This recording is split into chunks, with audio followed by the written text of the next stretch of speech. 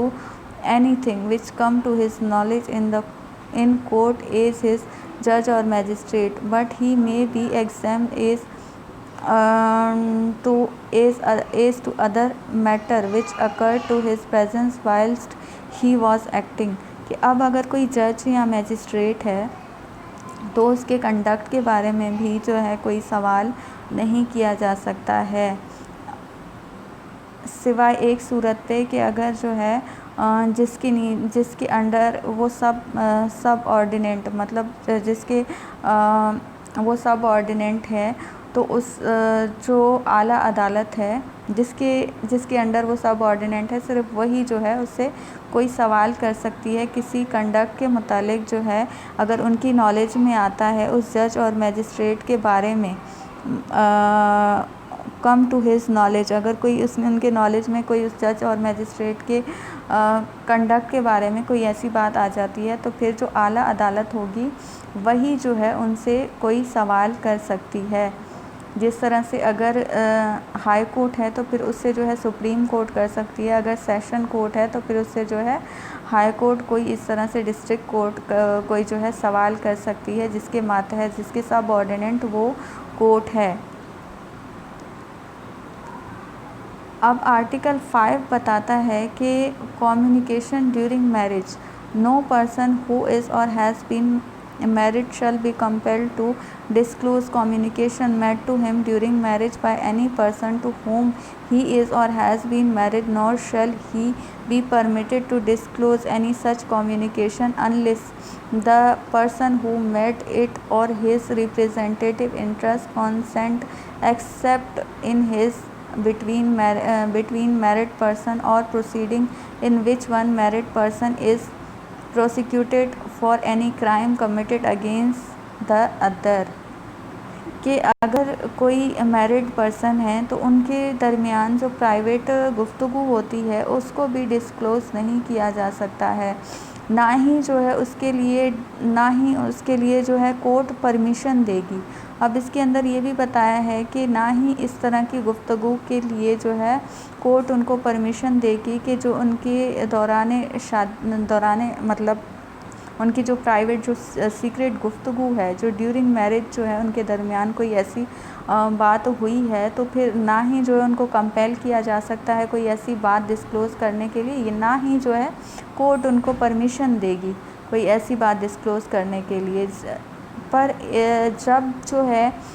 کوئی ان میں سے کوئی ایک کی کوئی ڈیتھ ہو جاتی ہے، ہسبینڈ وائف میں سے کسی ایک کی ڈیتھ ہو جاتی ہے، تو پھر ان کے جو ریپریزنٹیٹیو ہوتے ہیں ان کے انٹرسٹ کے لیے، ان کے فائدے کے لیے اگر کوئی ایسی بات کو ڈسکلوز کیا جا سکتا ہے جس سے کوئی کرائم جو ہے پروو ہو رہا ہو، کہ ان دونوں میں سے کسی نے اگر کوئی ایسا کرائم کیا ہے تو اس بات کو ڈسکلوز کرنے سے جو ہے اس کا کوئی پروف مل رہا ہو جو ہے ریپریزنٹیٹیو کے انٹرسٹ کے لیے، مطلب فائدے کے لیے ہے ان کی کانسینٹ سے، تو پھر جو ہے اس کو ڈسکلوز کیا جا سکتا ہے. پھر آرٹیکل 6 بتاتا ہے کہ evidence as to affair of state, no one shall be permitted to give any evidence derived from unpublished official record relating to any affair of state except with the permission of the officer of the head of the department concerned, who shall give or withhold such permission as he think fit. کہ اب یہ ریاست کے بارے میں بتاتے ہیں کہ ریاست کے جو کانفیڈینشیل معاملات ہوتے ہیں ان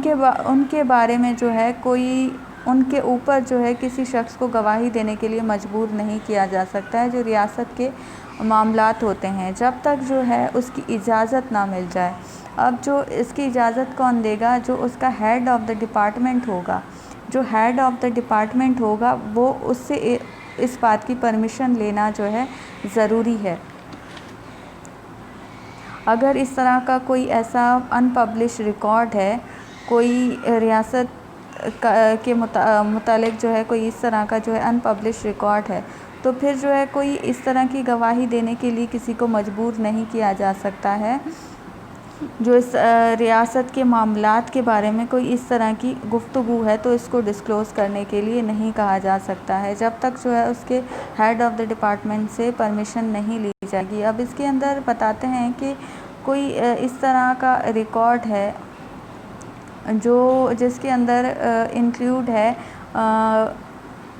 ڈائریکٹ یا انڈائریکٹلی طور پر جو ہے ان کا تعلق جو ہے فیڈرل گورنمنٹ یا پروونشل گورنمنٹ سے ہے، یا کوئی اس طرح کی کوئی کمپنی ایسوسیشن ہے، یا کوئی کمپنی ہے، یا کوئی ایسوسیشن ہے، یا کوئی اسٹیچوری باڈی ہے جس کا، یا کوئی کارپوریشن ہے جس کا ڈائریکٹلی یا انڈائریکٹلی طور پر جس کا تعلق فیڈرل گورنمنٹ سے ہے یا پروونشل گورنمنٹ سے ہے، تو ان کے بارے میں یہ بات کی جا رہی ہے۔ اب آرٹیکل 7 بتاتا ہے کہ official communication, no public officer shall be compelled to disclose communication made to him in official confidence when he considered that the public interest would be suffer by the disclosure، کہ کوئی اگر public officer ہے تو اس کو بھی جو ہے مجبور نہیں کیا جا سکتا ہے کوئی اس طرح کی گفتگو کو ڈسکلوز کرنے کے لیے جس سے جو ہے پبلک انٹرسٹ سفر کرے، جس سے پبلک انٹرسٹ کو کوئی نقصان ہو، اس بات کو ڈسکلوز کرنے سے کسی پبلک انٹرسٹ کو کوئی نقصان پہنچ رہا ہے تو پھر ایسی بات کو ڈسکلوز نہیں کیا جا سکتا۔ آرٹیکل 8 بتاتا ہے کہ انفارمیشن ایز ٹو کمیشن، کہ no magistrate or police officer shall be compelled to say whence he got any information as to the commission of any offence, and so remaining officer shall be compelled to say whence he got any information as to the commission of any offence against the public revenue، کہ کوئی اگر magistrate ہے یا پھر کوئی police officer یا پھر جو ہے کوئی ریونیو آفیسر ہے، اس کو جو ہے کمپیل نہیں کیا جا سکتا ہے اس بات کے لیے کہ اگر کوئی کرائم ہوا ہے، اگر کوئی کمیشن اس طرح کا ہوا ہے تو پھر اس کا جو انفارمر ہے اس کا نام بتانے کے لیے جو ہے کسی کو کمپیل نہیں کیا جا سکتا ہے کہ اس بارے میں آپ کو انفارمیشن کس نے دی ہے، کیونکہ ہمیشہ جو انفارمر ہوتا ہے وہ اس کو جو ہے کانفیڈینشیل رکھا جاتا ہے، تو پھر اس کو جو ہے ان کو کمپیل نہیں کیا جا سکتا ان کے بارے میں اس کے بارے میں بتانے کے لیے۔ اب یہاں ریونیو آفیسر سے مطلب ہے کہ تمام جو امپلائی ہوتے ہیں ریونیو آفس کے اندر، تمام امپلائی ہوتے ہیں، ان کے متعلق اس برانچ میں جتنے بھی لوگ ہیں ان تمام کو جو ہے اس کے اندر انکلوڈ کیا گیا ہے۔ اب آرٹیکل 9 بتاتا ہے کہ پروفیشنل کمیونیکیشن، کہ اگر ایڈوکیٹ، اگر کوئی وکیل ہے یا پھر جو ہے کوئی اس کا کلائنٹ ہے، ان دونوں کے درمیان ڈیورنگ پروسیڈنگ کوئی گفتگو ہوتی ہے، اگر جس طرح سے کوئی وکیل ہے اپنے کلائنٹ کو کوئی ایڈوائس دیتا ہے تو پھر جو ہے ان چیزوں کو ڈیورنگ پروسیڈنگ جو ہے ان باتوں کو ڈسکلوز کرنے کے لیے ان کو مجبور نہیں کیا جا سکتا ہے، بشرط کہ اب اس کی ایک شرط بتائی ہے کہ provided that the nothing in this article shall be protect from disclosure، کہ اس بات کے اگر کوئی ایسی بات سامنے آ جاتی ہے تو پھر یہ آرٹیکل اس کو پروٹیکٹ نہیں کرتا ہے۔ یہ 2 پوائنٹ بتائے ہیں اس کے لیے کہ نمبر 1 بتایا ہے کہ any such commission made in furtherance of any illegal purpose، اگر جو ہے کوئی ایسا کام ہو رہا ہو جو اللیگل پرپز کے لیے ہے، جس کا پرپز اللیگل ہے، یا پھر جو ہے کوئی ایسا فیکٹ ہے، any fact observed by the advocate in the course of his employment is such showing that any crime or fraud has been committed، کہ اگر وکیل جو ہے یہ آبزرو کرتا ہے، اس کو ایسا لگتا ہے کہ یہ اس کا جو کلائنٹ ہے کوئی فراڈ یا کوئی کرائم جو ہے کمٹ کرنے جا رہا ہے، تو پھر وکیل کو ایسا کرنے کے لیے جو ہے باؤنڈ نہیں ہے، مطلب وہ اس کو پھر جو ہے ایسی بات کو ڈسکلوز کر سکتا ہے کہ جس سے اس کو لگے کہ اس کا جو کلائنٹ ہے کوئی کرائم یا کوئی فراڈ کمٹ کرنے جا رہا ہے۔ فار ایگزامپل کہ کسی کلائنٹ نے اپنے وکیل سے کہا کہ میں جو ہے کسی کی پراپرٹی جو ہے کی پوزیشن حاصل کرنا چاہتا ہوں، اور اس کے لیے مجھے جو ہے فورج ڈاکیومنٹ کی ضرورت ہے، کوئی اس طرح کے فورج ڈاکیومنٹ بنا کے دیں جس سے جو ہے میں کسی کی پراپرٹی کو جو ہے حاصل کر سکوں اللیگلی طور پر، مطلب کچھ اس طرح کا فراڈ کر سکوں، تو پھر جو ہے وکیل جو ہے اس بات کو ڈسکلوز کر سکتا ہے اپنے کلائنٹ کی۔ اب آرٹیکل 10 بتاتا ہے کہ article 9 to apply to the interpreters کہ اب جو آرٹیکل 9 بتایا ہے وہ آرٹیکل 10 پر بھی اپلائی ہوتا ہے. انٹرپریٹرس مطلب اپوزٹ پارٹی، جو اپوزٹ پارٹی ہے ان کے اوپر بھی وہ بات اپلائی ہوتی ہے کہ جو وکیل اور کلائنٹ کے درمیان جو ان کی سیکریٹ گفتگو ہوتی ہے تو اپوزٹ جو پارٹی ہے ان کو کوئی اختیار نہیں ہے کہ وہ جو ہے وہ اس بات کو ڈسکلوز کروا سکیں، اس بات کو وکیل کو کمپیل کر سکیں، یا جو کوئی وکیل کا کلرک ہے یا سرونٹ ہے تو وہ اس کو کمپیل نہیں کر سکتا ہے وہ بات کو ڈسکلوز کرنے کے لیے. آرٹیکل 11 بتاتا ہے کہ privilege not waived by the volunteering evidence کہ اب اس کے اندر بتایا ہے کہ اگر کوئی شخص اپنی پرائیویٹ گفتگو اپنی مرضی سے عدالت میں بیان کرنا چاہتا ہے تو اس کو اجازت دی جائے گی، مگر وہ بات بھی وہ عدالت کے اندر جو ہے اوپنلی طور پر ایکسپریس نہیں کر سکتا ہے. اگر کوئی ایسی گفتگو کو آرٹیکل 9 کے تحت جس کو پروٹیکشن حاصل ہے، اگر کوئی وکیل یا پھر کوئی جو ہے فریق بطور شہادت پیش کرنا چاہتا ہے تو اس کا مطلب کہ وہ جو پروٹیکشن اس کو حاصل ہے آرٹیکل 9 کے تحت وہ جو ہے اس کو حاصل نہیں کرنا چاہتا ہے. مگر اس کے اندر بھی کچھ شرائط بتا دی گئی ہیں کہ جو گفتگو ہوگی وہ اتنی حد تک ہوگی جتنی حد تک جو ہے عدالت کی نظر میں ضروری ہے، یا جتنی حد تک جو ہے عدالت ضروری سمجھے وہ اتنی حد تک ہی گفتگو کو ایکسپوز کیا جا سکتا ہے، اس بات کو جو ہے ایکسپریس کیا جا سکتا ہے. تو آج کا جو ہمارا لیکچر تھا فرینڈس وہ یہیں تک ہی تھا، تو ملتے ہیں نیکسٹ ویڈیو کے اندر.